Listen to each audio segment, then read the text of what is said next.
Let's talk about America. America is my home country, maybe yours too. Not sure where you're from, but let's get into some things about American culture and how Americans think. This is one of the absolute most fascinating things out there. I believe it was Howard Stern that said that the single most fascinating thing is to try and dissect the everyday individual, to try and learn how he or she thinks. And I would say that I might have to agree.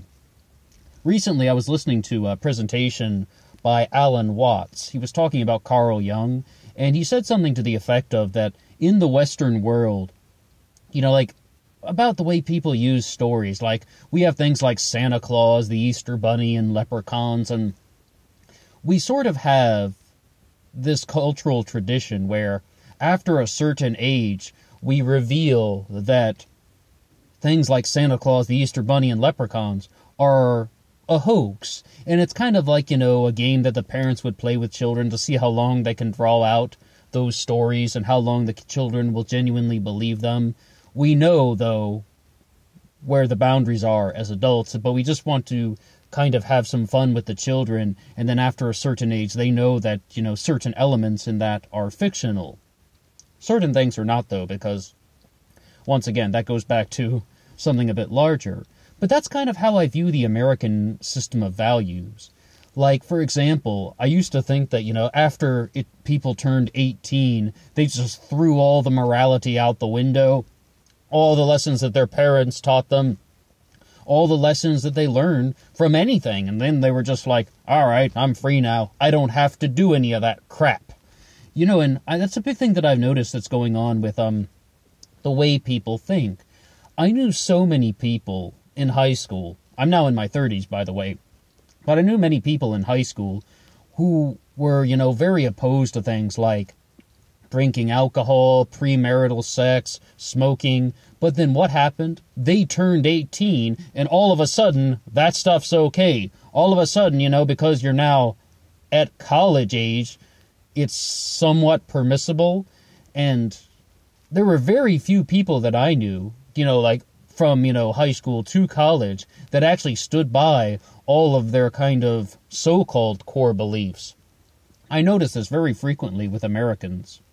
When I was younger, I kind of made the naive assumption that us Americans were all sort of within the same mentality, that all Americans would be thinking the same way, that everyone in America would have grown up the way that I did. I originally grew up in Maryland, and then, this is the west of Maryland, then we moved to West Virginia, which was only, a handful of miles away, the Maryland-West Virginia border. But, this sort of mid-Atlantic, deep south border region, people from that part of the country don't necessarily think like other parts of the country. I went to college in the Midwest, and then, I just kind of thought that everybody would have been, experiencing the same things that I had growing up, in this mid-Atlantic, deep south border area. I mean, it's a border region, really. It's not really mid-Atlantic or the deep south. It's kind of a little bit of both. But the thing that I thought was that everyone would have done things like, drinking before the age of 21 or 18 or something. When I was in high school, we used to sneak around, and then we would try and, go drinking in a field or something, or, doing some sort of illegal activity, pulling pranks on people, those typical things that I saw on the television. And I have to confess, I did a few things, like maybe something like pulling a prank on somebody, because I did see it on the television, and I thought that was normal. I thought that's like what you're supposed to do, and definitely we have a big influence on things like that. But, I got to the Midwest, and I remember every single person that I met freshman year of college had never been drunk before. Maybe you'd hear something like, yeah, somebody tried one beer, maybe somebody tried something like a mudslide, but they had never been drunk. And, it's like, I think everybody but one person I knew in my little group of friends was a virgin. This is the Midwest, mind you. And none of them had tried premarital sex. None of them had been to a party. And you know what I mean by, like, not a kid's birthday party, but, something that teenagers would have done. Very, very sheltered. And you could say that's traditional or something like that. I'm not necessarily sure if it is traditional. I think it was more just the way the culture evolved, because I don't really see what's traditional about any sort of those sort of mentalities. Once again, I was heavily influenced by the television, which showed us that, this is another way to live. That kind of also is somewhat traditional. And are parties where people drink alcohol in college, has that not become another tradition? So there's that word, traditional, when they actually just mean, they mean something a little bit different. They mean traditional to a specific type of belief system. But once again, it's like all of those people that I met in college, eventually they gave up on those kind of tenets by which they lived, and they started drinking alcohol, they started having premarital sex. All but one of them got drunk at a party. I just knew one girl who would boycott all parties, but she got into a serious relationship with an emotionally abusive boyfriend, and she's still with him today, so that Facebook tells me. Girls like jerks, right? Well, that's just kind of what it was. It's like after you reach a certain age, all of these sort of, so-called values that people claim to have really go away. And, there's been a little bit of a research, in the last couple years, where there was that statement going around, traditional is the new punk. I don't necessarily think it's a bad thing. I just view them as kind of different lifestyles. And, they're different types of traditions. But it would always amaze me that so many people be so passionate about things like don't drink alcohol, no, don't have premarital sex, don't smoke a cigarette. And then once, they get a little bit older, well, they're doing all those things. Why? Why would they do that? Well, let's not kid ourselves. This is a sort of control tactic that is used by people in American culture, maybe other parts of the Western world, but definitely American culture, to try and control, manipulate, keep order, whatever you would like to say. It's to keep order of, youth. It's to keep order of your household, society, your school, your classroom. And they use a lot of manipulation tactics, for better or for worse. It's just like, that's what it is. It's a manipulation tactic. It's almost like they try to create this sort of idea that you're supposed to behave this certain way. This is a good way to live. But once you become an adult, you don't have to live by these rules anymore. You can have premarital sex and it's not destructive. Or somebody can drink alcohol and be responsible about it. It's the exact same thing as, the stories about Santa Claus and the Easter Bunny. Up until a certain age, we expect people to follow along with this stuff, and then, after they get over that barrier, they don't have to anymore. But the thing is, though, people are very, very blunt about things like Santa Claus, the Easter Bunny, and leprechauns. They know that all of those things are, not real by any sort of material standard. Those aren't real material things. But when it comes to our things like values, it's like, did you ever know somebody like that who, during their teen years, they sort of said that, having sex is bad, drinking alcohol is wrong, but then once they became a little bit older, they got rid of that mentality. Possibly just because, their parents told them that stuff, and then they tried it, and the world didn't end, so they were like, oh, I guess this isn't so harmful. But the reason why people tell children that stuff is, so things don't become more problematic. It has to do with maturation as well. A lot of children wouldn't be, definitely with sexuality, but, children can't really handle things like alcohol. And, it's like they have to kind of keep that off limits for a certain portion of their life. And you can talk about how intoxication is morally wrong, but really it's just kind of what we just said.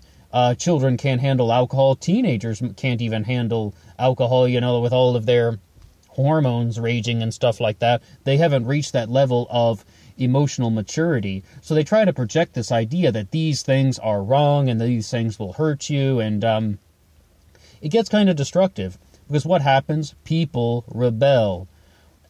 People are going to be rebellious against that stuff, and I don't know. Do you think that that's one of the reasons why human beings adopt these sort of metaphysical beliefs? Because, well, because I said so will only go so far. I mean, do you think that, like, people maybe adopt the metaphysical belief because it actually gives you sort of a larger reason to listen to somebody? Well, I don't quite, I'm not completely convinced on that either way. But what I would say about it is, in America, we have a lot of different ways to think. And, Donald Trump is a classic example of that. I was listening to Scott Adams talk about his book, Win Bigly, and he mentions Donald Trump quite frequently on his YouTube videos, and what he was saying was, Donald Trump makes a lot of comments, like how he said John McCain was a loser for being a POW, and he's just like, that is New York humor. That's what Scott Adams said. It's like, I'm from New York, I understood what that was. That's New York humor. If you think the president shouldn't be making humorous statements about things, granted, he did that before he was president, but that's just an example. Maybe you'd have some ground to stand on.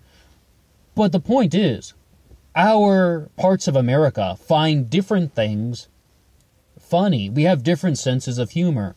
And, someone like me coming from that kind of mid-Atlantic area and then moving to the Midwest, absolutely there's a change in the way that people think and their senses of humor and just like what they sort of think is kind of acceptable behavior in social situations. It's so different. Part of me has just gathered something that people from New England and the mid-Atlantic regions have a darker sense of humor. And I'm not even the first person to say that. Somebody told me that once. They were like, people from here have a darker sense of humor. And growing up in junior high and high school, people were so involved with very morbid jokes. And just the kind of joke is just that you're saying something that is contrary to traditional morality, that is contrary to conventional morality. I mean, joking about rape and murder and torture and, the stuff that would drive a psychologist insane, but everybody was doing it. Everyone in the circle of friends was making those type of comments. I'm not quite sure if that happens in every sort of culture. I'm really not sure. Maybe not in every part of America. But we definitely have this difference in mentality, because in the Midwest, at least in the areas where I was, I didn't really find that stuff. People were definitely not so bold about things. They weren't so blunt when it came to sort of dark-mannered, dark-style humor. They were just very, very put off by that.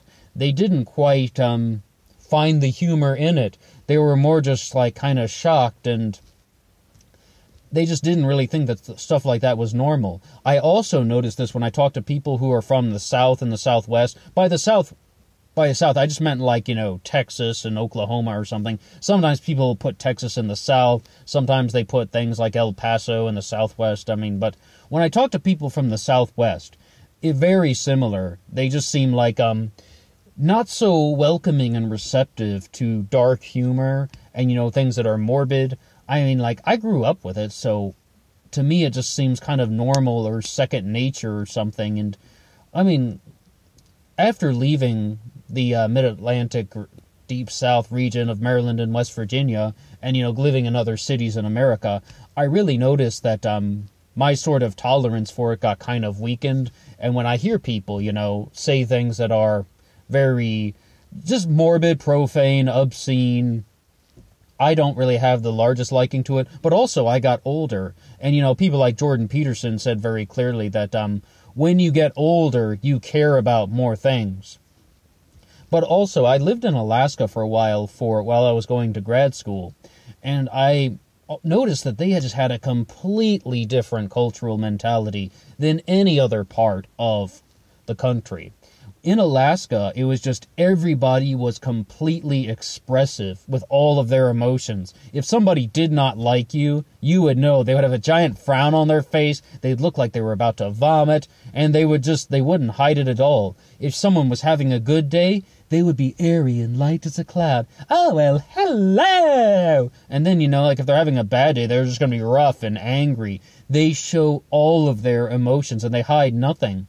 And I told this to somebody once, and they were like, well, they're cut off from the rest of the country. They probably just, evolved differently. And I was like, maybe there's some truth to that. But definitely people think differently, act differently. There's a saying that every city has its own rhythm.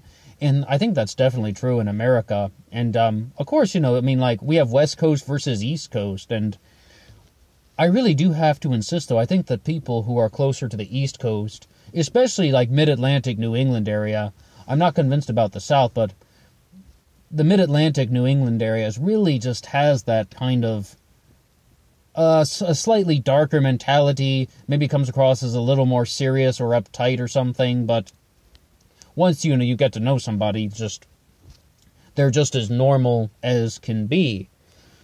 But a big thing, that I was saying, though, about why they try to instill these types of conventional traditionalism into people is not only because, they think it's good for you, like things about, like, avoiding alcohol, avoiding premarital sex, and avoiding cigarettes and stuff.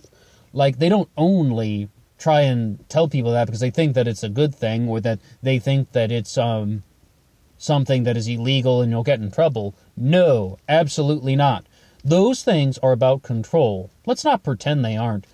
A big thing that I just want to know about parents, about teachers, about people who live in a house together is, why can't you just admit that you punish your children because you want more control in your house? Like, you give your kid a spanking and you say, it's for your own good.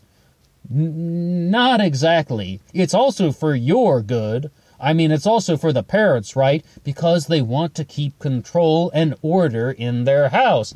And, they don't want the kid to be destroying everything. Not only to protect their own safety, or they don't want them to develop bad behavioral traits. No, that's part of it, but that's only part of it. That's not the entire picture. They also don't want someone to be destroying their house. It's as simple as that. Teachers in the classroom, it's just like, yeah, you want to teach kids, educational things and also social skills and moral lessons.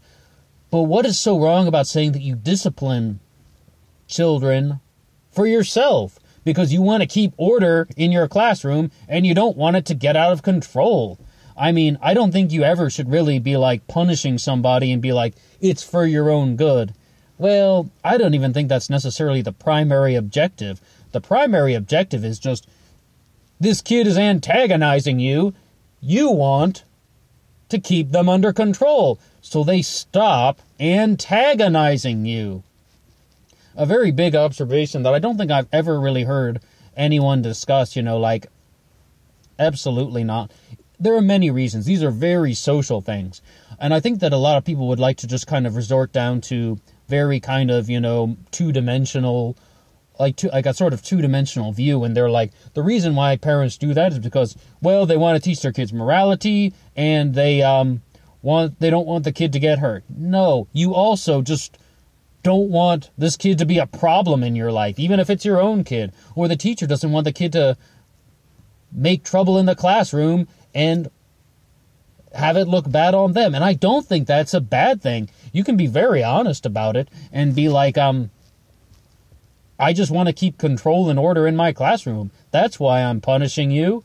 Let's not act like, it's just everybody who's in this parental or authoritative stance is somehow an angel who just, is only trying to do the most pure thing possible.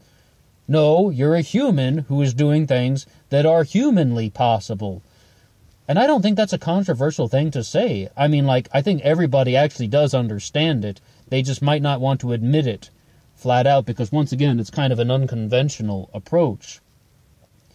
But, it's like, I'm really kind of, still trying to wonder about the way people change when it comes to things like, just sort of the stuff we talked about, like during their teenage years, when they're opposed to certain lifestyles, they're opposed to certain types of behavior. And I really thought very clearly back when I was younger that a lot of people are just doing that as a form of rebellion. We mentioned that one thing, traditional is the new punk, right? Well, you know what happened? In our culture, we had this massive amount of things in the media that are showing teenagers as rebellious. They're showing them as drunkards. They're showing them as, hormonal dingbats who can't control themselves. So what happened is a lot of people were just like, hey, that's not me. They are rebelling in a new way. They are rebelling against a new type of social norm. So that's how we got to traditional is the new punk. And also, the less you do, the less people can criticize you for. It's also something like that. But I really began to notice about the people who were very much opposed to things like drinking alcohol or smoking, premarital sex in high school. The people who chose not to do those things were also very adamant that other people should not be doing them around them. They're like, no, I don't want to go to a party if there's alcohol. I don't want to go to a party if there's marijuana. And it's not because they're afraid of getting an underage or they don't want to be around somebody who has, drugs on them. That might be one of the factors, but the other factor is control, power. So much in life is just arbitrary power tripping. So much in life is just somebody who is not you telling you what to do with your life, your ideas, your feelings. They're just like, no, don't drink that. No, don't smoke that. No, don't spend time with her. Don't spend time with him. And at a certain point in life, I'm not sure if all people think this way, but we do recognize that a lot of those things are just about power. A lot of those things are just about, someone is trying to become more dominant than they should be. Jordan Peterson's all about this dominance hierarchies, right? People, remember, and lobsters also do this. Well, it's like, there's a certain degree of truth to that, and when you think back about your time in high school, so many people told you not to do something only because, they wanted to be the one who tells people what to do. And it really does change the way you kind of think about people in your personal life. Maybe you told a bad joke because you're from the East Coast or something, and someone from the West Coast told you that wasn't funny. Well, there are two things going on there. First, the person doesn't understand your type of humor, and second, the person is telling you not to do something because they're trying to become more dominant than you. They're trying to raise their level on the dominance hierarchy. And it's like if you are some giant dude that looks like they can really kick the other dude's ass, maybe they wouldn't have said that. Because, once again, dominance. It's like, but women, women have this kind of expectation that men are not going to use physical force on them, so women definitely try to, they kind of try to go about the dominance hierarchies in sort of a roundabout way, and it can be anything. And I noticed this from women from all different backgrounds. They like to tell you what to eat, they like to tell you what to wear, what to think, and if you ask them, if you ever ask for their opinion or something, hey, I have a job interview, do you think that this suit is all right? They'll be like, what? You care about fashion? Or if you're like, hey, you know a lot about dieting, is this a good thing? What? You care about food? They're just like completely caught off guard because once again, I do have to insist, it's not about what you're actually doing. It's just about arbitrary power tripping. Men and women do this. Groups sort themselves out into dominance hierarchies, right? And a lot of people, especially women, like to come at it from some sort of roundabout way. One of the big things that we do have in our culture is women actually did benefit from the sort of, breadwinner homemaker model. They talk about this in civilization all across the spectrum, where it's like, where the man goes out to work and the woman stays at home and becomes a housewife. I don't think it's a good thing, by the way. I think it's a bad thing, actually. But women would just be like, they would be the ones controlling the strings in the marriage. They would be, sort of pulling all the strings. The man goes out and he earns the money, but the woman makes all the decisions for the household. Not to mention, probably has a big say in what goes on in the bedroom. So it's like, the husband is working and he's earning the money, and the woman is playing the domestic role, but in reality, she controls the majority of the decisions in the marriage. So it's like we've really had that kind of power dynamic going on. And I said that's a bad thing, and it is, because we don't have to live like that. What we can really just have is like, hey, this is a guy who has, an idea, and this is a girl who has an idea, and this guy wants, to work hard and achieve, and this woman wants to work hard and achieve, and why don't they just get married, both work hard and achieve, and have twice as much money, twice as much influence on the world, and then they can just have really good sex or something, and that's all you really need. I mean, that's really kind of the ideal marriage, instead of this arbitrary nonsense about, women like to tell men what to do because it makes them feel important. Well, you don't really have to live like that. I mean, it's it's bad because it creates an unnecessary amount of conflict. And also, we actually need to get to a point in life when we can recognize that both men and women can have ideas, both men and women can contribute to the workforce. And yes, I mean that. Never just to sort of accept, oh, well, I don't really need to do this job because my boyfriend is already making lots of money. And guys can sort of come at it from the other end. Well, I don't really need to take care of anything around the house because my girlfriend is the more domestic one. We can get away from this sort of broken mentality. Plus, it's like, yes, some people might have benefited from this in the past, but once you understand how it works, it's like, a broken, shattered illusion. It's just like, well, you as a guy, do you want a woman just kind of trying to control all aspects of the marriage? And, I don't think most men actually want that. They probably would joke about it, and like, I believe Christopher Durang, the playwright, even wrote that once when he's like, oh, fortunate woman to have been awarded a docile husband. But it's like, a lot of guys are actually recognizing that, hey, that's not a good opportunity for me. This isn't a good situation for me. Forget feminism. Let's talk about men where they're just like, hey, I don't really need to